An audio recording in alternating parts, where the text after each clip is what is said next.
Olá, que a paz do nosso Senhor Jesus esteja conosco neste momento. Iniciamos agora o programa Espiritismo em Ação.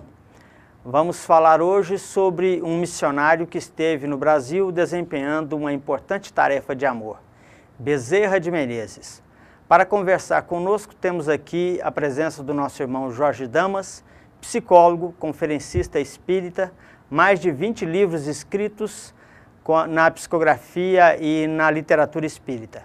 Frequenta o Grupo Espírita Regeneração, centro fundado por Dr. Bezerra de Menezes há 120 anos. Seja bem-vindo, Jorge. Tudo bem? Prazer, Renato. Uma alegria estarmos juntos. Muito obrigado. Jorge, quem foi Bezerra de Menezes para o Espiritismo? Como ele conheceu o Espiritismo? Puxa, a pergunta é vasta, né? Bom, é uma alegria abraçarmos os companheiros, os queridos telespectadores da Espiritismo em Ação. Bezerra de Menezes é um apóstolo de Jesus que retorna. Eu escrevi um livro chamado O 13º Apóstolo, as Reencarnações de Bezerra de Menezes. Ele é o Zaqueu, que depois de ser batizado, recebeu o nome de Matias. Né? Foi aquele que entrou no lugar de Judas Iscariotes por escolha mediúnica de Jesus através de Simão Pedro. Então ele pertence ao corpo apostolar de Jesus, podemos dizer assim. E no século XIX, ele é chamado para reencarnar no Brasil. E a ação de Jesus, através de Ismael, ele é convidado para realizar um trabalho importantíssimo no Brasil. Diz o livro Brasil, Coração do Mundo, que ele teria a missão de criar, através da sua força, um núcleo espiritual para realizar o seu grande trabalho de missão, de missionário. Então, a primeira coisa, diz o texto, que ele seria alguém que tinha a capacidade de atrair as energias espirituais, como se ele fosse um poderoso ímã ou uma antena parabólica, atrair os fluidos espirituais, limpar a psicosfera terrestre. E continua a revelação do livro Brasil, Coração do Mundo. E mais, reunir os elementos dispersos para realizar um trabalho da maturidade no Brasil. Qual seria esse trabalho? Eram 3 frentes que Bezerra iria atuar, importantíssimo. E essa limpeza da psicosfera era para afastar o máximo possível os aborrecidos da luz, encarnados e desencarnados, para que o projeto da maturidade do Brasil acontecesse. Primeiro, a libertação dos escravos, onde ele atuou diretamente na libertação dos escravos, inclusive escrevendo um livro em 1869, a medida que se deve tomar para realizarmos a libertação dos escravos sem danos para o país, mas sugerindo que a grande libertação acompanharia a educação e o ensino profissionalizante, porque sem isso não há verdadeira libertação. Um outro ponto que ele iria atuar diretamente é através da política no Partido Liberal, no qual ele foi um dos líderes, era com relação à mudança de regime da monarquia para a república. Mudança que conseguiu se realizar, repare de que forma, queridos telespectadores, sem um derramamento de sangue. Houve um tiro. A monarquia deixa de acontecer, passa a existir a república, de uma forma importante, porque se nós temos a missão de levar a fraternidade para o mundo, se a nossa missão é de divulgar o evangelho para o mundo, essa é a grande missão do Brasil, o Brasil não poderia ficar dependendo de um rei e da reencarnação de reis que viriam e não saberíamos, diferente de Dom Pedro II, qual seria a postura para o futuro. Por exemplo, no caso da princesa Isabel, ela estava casada com o Conde de, que era um homem bom, mas, no entanto, era francês. Será que o Brasil seria influenciado demais pela cultura francesa e não teria identidade? Além do mais, a República nos dá o compromisso da cidadania. Eu sou responsável pela direção do meu país. Daí a importância do voto. O voto é algo tão sério quanto a oração. E Dr. Bezerra veio atuar nesse campo e defender a eleição direta para o governo do país. E de forma brilhante. Aliás, na política ele era perseguido por defender a República ele era perseguido pelo Partido Conservador, que eram os seus inimigos, e era perseguido também pelos próprios do seu Partido Liberal, porque ele não fazia conchavos, né? Era um político sério, verdadeiro. E o terceiro ponto que ele veio colocar, e aí sim é a grande missão, podemos dizer, de Bezerra, é o espiritismo. Mas o espiritismo em termos de criar um núcleo novo, algo que não existia. O que é que não existia? O espiritismo cristão. Certo. E para isso ele foi na imprensa e escreveu nos jornais mais importantes do país, o mais divulgado na América Latina, que era o jornal O País, depois escreveu no Jornal do Brasil e na Gazeta de Notícias, por 10 anos, de 1887 a 1897, uma vez por semana, colocando, imagine, na imprensa leiga, o espiritismo para todos. Muito bem, nesse prisma, Jorge, ele utilizava um pseudônimo de Max. Que influência teve para o mundo espírita brasileiro, né? Esse universo espírita brasileiro, com o espiritismo nascente naquela época, essa divulgação, essa propagação do espiritismo na grande mídia? Perfeito. Bom, ele usou o pseudônimo de Max no dia 23 de outubro de 1887. Max é uma abreviação da palavra máximo. E ele escreve o motivo. Isso eu acho lindíssimo, eu acho extraordinário. Porque ele diz que ele estava ali representando o que é o espiritismo. E ele diz, o espiritismo, assim está no primeiro artigo, o espiritismo não pede licença. O espiritismo é o evangelho de Jesus de volta. O espiritismo não pede por favor. O espiritismo é o consolador prometido. Para você ter uma ideia, ele ainda diz, o espiritismo é a facsímile do evangelho. É uma segunda edição, revista e ampliada pelos mesmos autores através dos espíritos. Então esse é o espiritismo. Então quando ele veio com esta missão, ele dizia, então o espiritismo não é de Allan Kardec, o espiritismo é de Jesus. Allan Kardec é um apóstolo de Jesus. Logo eu sigo Jesus e sigo Kardec porque ele codificou o espiritismo. Cumpriu a missão dele. Cumpriu a missão. Agora ele diz, então, esses são os máximos. Jesus, que não podemos definir, né? E Allan Kardec. Então, ele não queria, diante desses dois luminares, Jesus e Kardec, ele se apresentar como o máximo. Eles são, podemos dizer, o máximo. Né? Então, ele fez uma abreviação da palavra. Ele reduziu a palavra. Max é uma redução de Max. Uma expressão de humildade. É uma expressão de humildade. Eu sou uma pequena parcela desse máximo que são eles. Muito bem. Surge uma outra questão, então,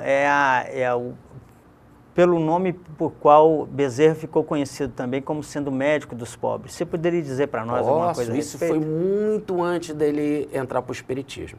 Bezerra vai entrar para o espiritismo em 1880, aí corrigindo já algumas biografias que falam 1875, 1880, mas algo interessante é que ele recebe esse título de médico dos pobres em 1858. E ele mesmo escreve sobre isso e diz, ele que escreve, olha, é o título mais lindo que alguém poderia receber, médico dos pobres. E por quê? Como isso aconteceu? Em 56 ele se forma em medicina, a sua tese é sobre o cancro. Em 57 ele entra para a academia de medicina e a sua tese é mais técnica, agora é como tratar o cancro, não é mais teórica. Muito bem. Em 58 ele funda o consultório. Só que ele não era conhecido em 1858. Como realizar isso? Ele, então, inteligentemente, coisa de missionário, ele funda dois consultórios. Cria dois consultórios. Um no bairro pobre, outro no bairro rico. Mas os dois ficavam vazios, porque ele não era conhecido. Certo. Só que no bairro pobre ele não cobrava. Aí ficava cheio do bairro pobre, começou aí, pô, aquele cara não cobra, aí ficou cheio, né? E aí a fama dele cresceu, e ele começou a ser chamado médico dos pobres, aquele que não cobra, o médico dos pobres. Aí no consultório dos ricos, começou a cair alguns peixinhos, entendeu? Aí ele começou a ganhar um din-din. Foi aí quando ele começou a crescer na profissão. E ele achava esse título maravilhoso, e foi por causa desse título que ele passou a ser querido pelo povo e nunca perdeu uma eleição naquilo que precisou do voto da população. Muito bem. Espiritismo em Ação, nós vamos para um breve intervalo e voltaremos daqui a pouco.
Espiritismo vem trazer uma nova luz, mostrando que todos nós temos responsabilidade pelos nossos atos, inclusive justificando e esclarecendo que o momento das dores, do sofrimento, não estão vinculados obrigatoriamente à vida de hoje.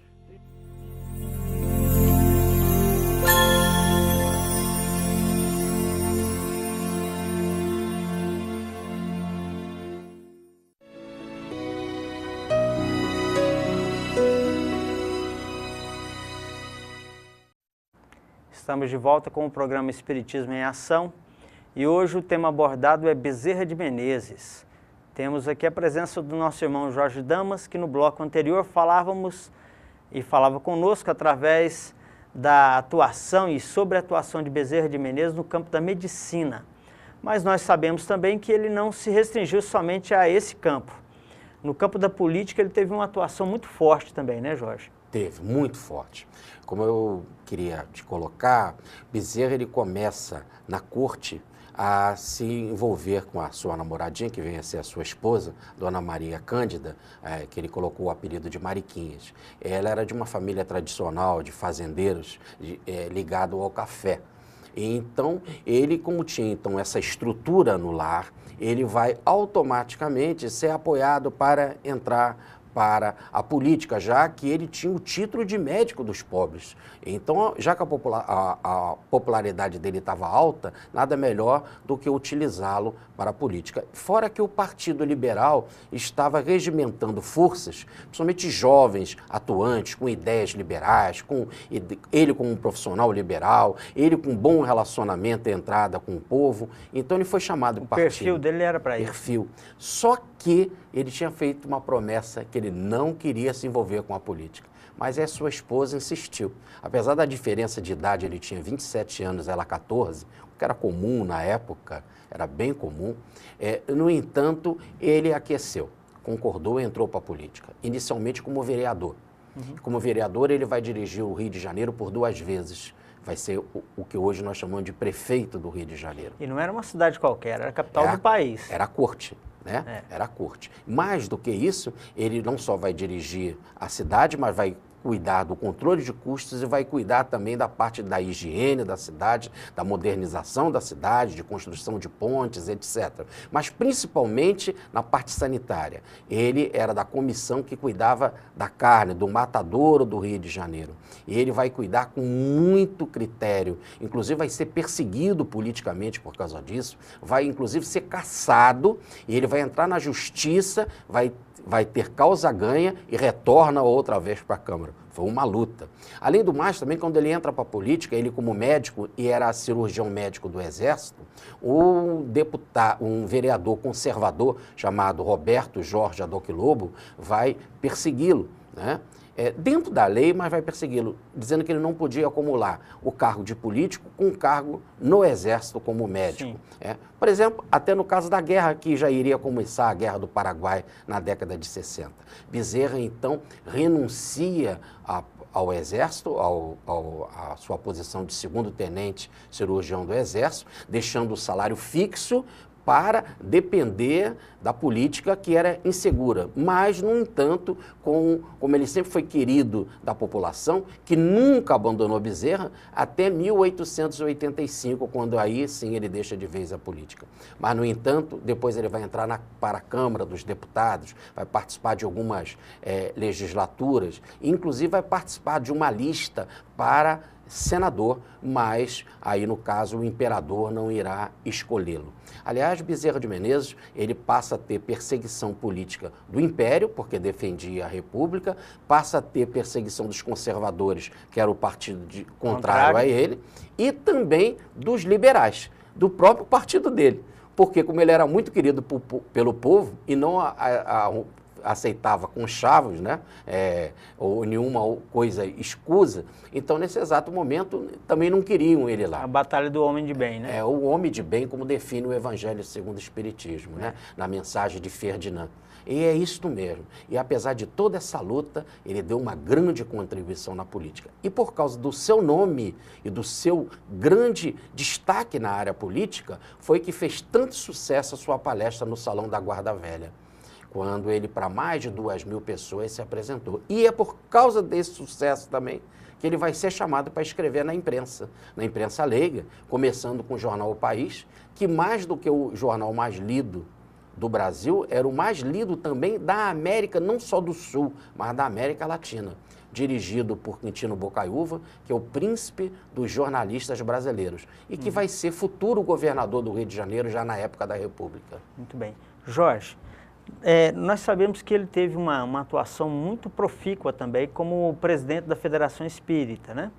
Que importância que teve a atuação do Bezerra de Menezes nessa posição da federação e com relação, inclusive, ao Pacto Áureo que surgiu na grande reunião de 1949? Perfeito. Vamos colocar por parte. Primeiro, antes de ter a federação, antes de haver a federação, um ano antes foi fundado o Reformador, que é o órgão oficial da Federação Espírita Brasileira. Ele, primeiro, como um consultor, ele disse que o jornal deveria ser firme, mas responder às críticas com bondade, com humildade. Já no segundo número do jornal, Bezerra escreve sobre as mães, dizendo que o papel da mãe, a função da mãe era fundamental na educação das crianças. Depois, Bezerra de Menezes, a partir de 23 de outubro de 1887, começa para a imprensa, vai escrever por 10 anos, Jornal O País, Jornal O Brasil e a Gazeta de Notícias. O presidente da Federação Espírita Brasileira, que foi fundado em 1884, era o Marechal Raimundo Everton Quadros, que precisando ir para outro estado, Bezerra, como vice-presidente, foi convocado. E aí Bezerra de Menezes, já em 89, vai ser o presidente da FEB, em 1889. Depois ele vai ser chamado em 1895 para uma gestão muito interessante, onde que ele vai ganhar carta branca, onde que ele vai dirigir a FEB de 1895 até 1900. Agora, nessas duas presidências, a primeira, ele vai colocar o estudo metódico do Livro dos Espíritos, e na segunda, o estudo metódico da obra Os Quatro Evangelhos de Jean Baptiste Rustem. Nós vamos fazer um intervalo, então, breve, e já voltamos com o complemento dessa resposta com relação ao Pacto Áureo. Fiquem conosco, meus irmãos.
Espiritismo veio trazer uma nova luz, mostrando que todos nós temos responsabilidade pelos nossos atos, inclusive justificando e esclarecendo que o momento das dores, do sofrimento, não estão vinculados obrigatoriamente à vida de hoje.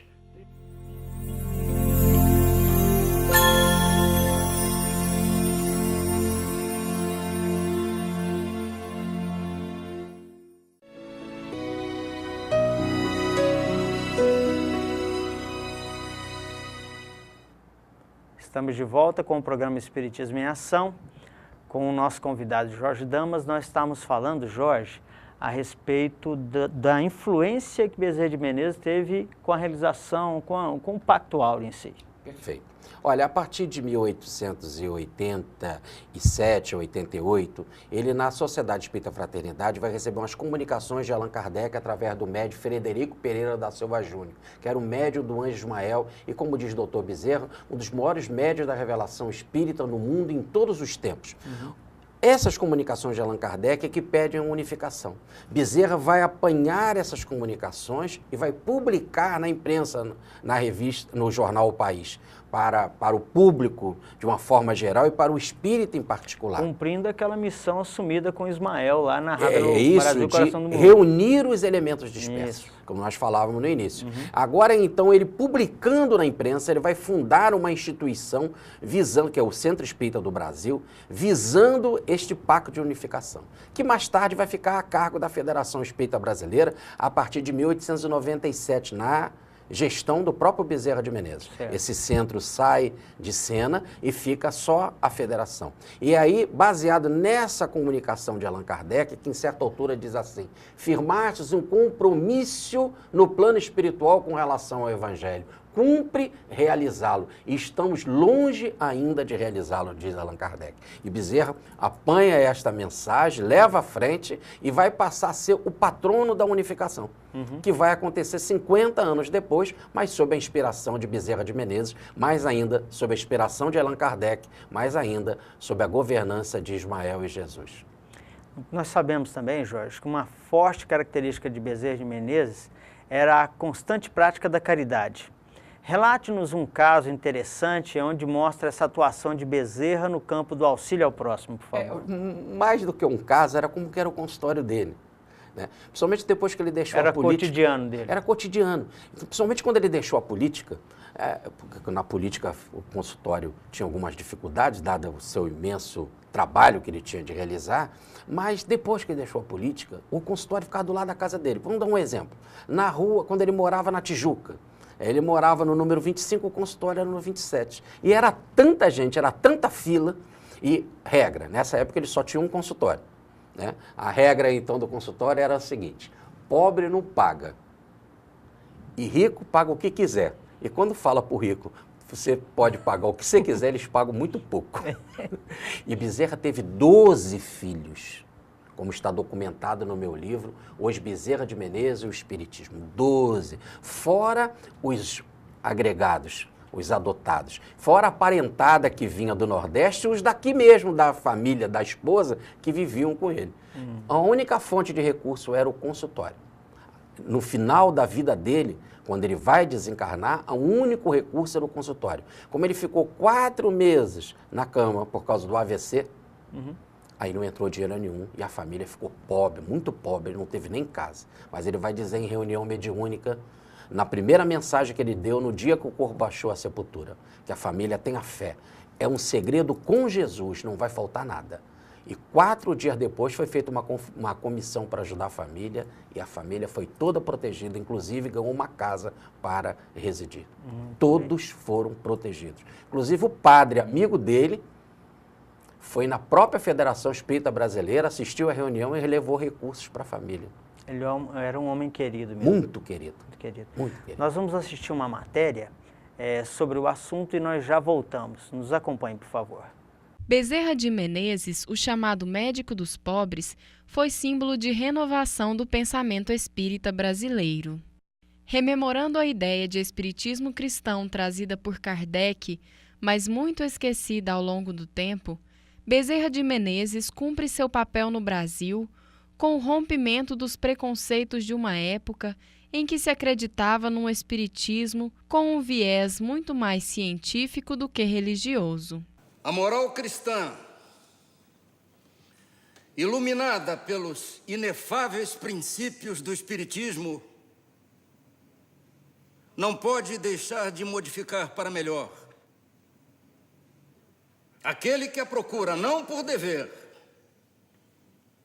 mas por saber que nela encontrará a paz do espírito.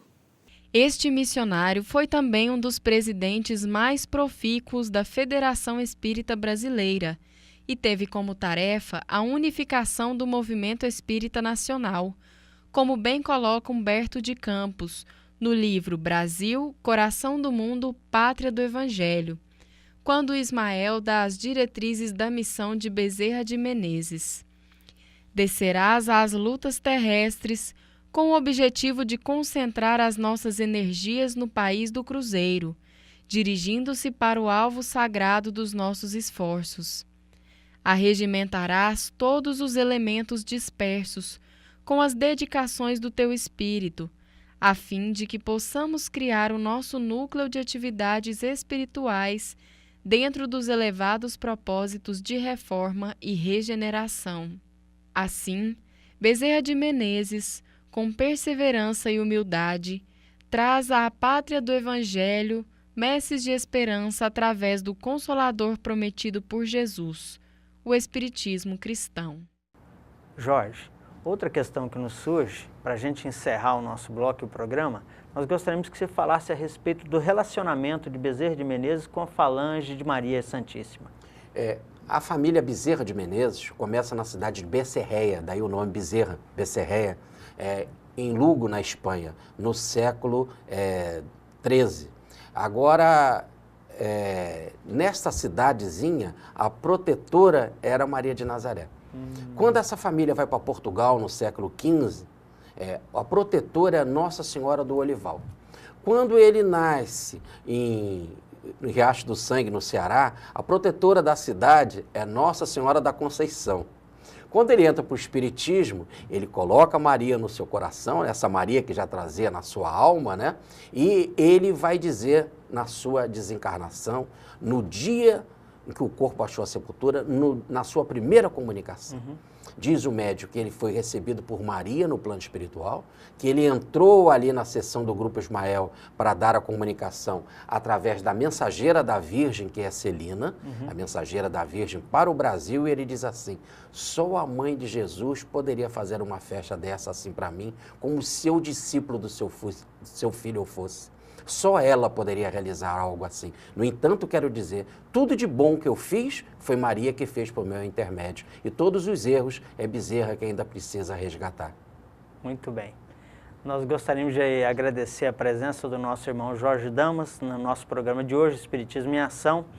Lembrando que nós estaremos de volta no próximo programa falando mais sobre Espiritismo, mais Espiritismo em Ação. Fiquem conosco, meus irmãos, que Deus nos abençoe a todos.